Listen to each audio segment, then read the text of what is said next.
David, on continue avec un autre sportif de haut niveau. Oui, ça fait un petit moment qu'on n'avait pas parlé de lui.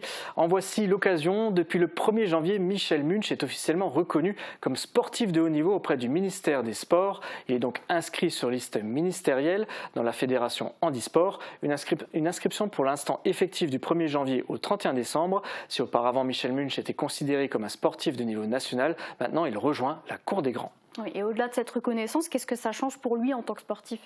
Déjà, cela lui permettra de partir en stage avec les collectifs nationaux, donc l'équipe de France, et de participer avec eux aux meetings internationaux. Ça change aussi beaucoup de choses sur le plan matériel. Participer à des compétitions, ça coûte de l'argent. Une partie des frais sera dorénavant prise en charge par la fédération grâce aux aides attribuées par le ministère. Avant, tout était à sa charge.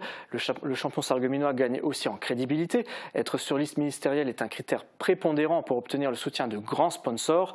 Et puis, sans doute l'un des points les plus importants pour Michel Munch, cela va lui ouvrir des portes pour s'entraîner avec son guide Mathieu Leroux qui vit en région parisienne. Je rappelle que Michel Munch court en catégorie non-voyant, un guide à qui il doit beaucoup, avec lequel il a réalisé de très bonnes performances en 2022.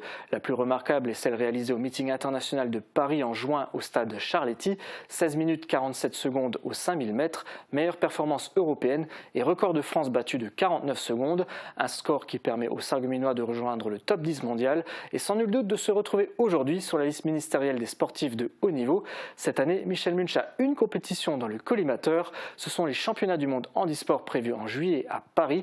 Pour lui, je le cite, c'est que du bonheur. Voilà, un athlète inspirant qu'on connaît bien. On espère qu'il pourra renouveler avec succès cette année.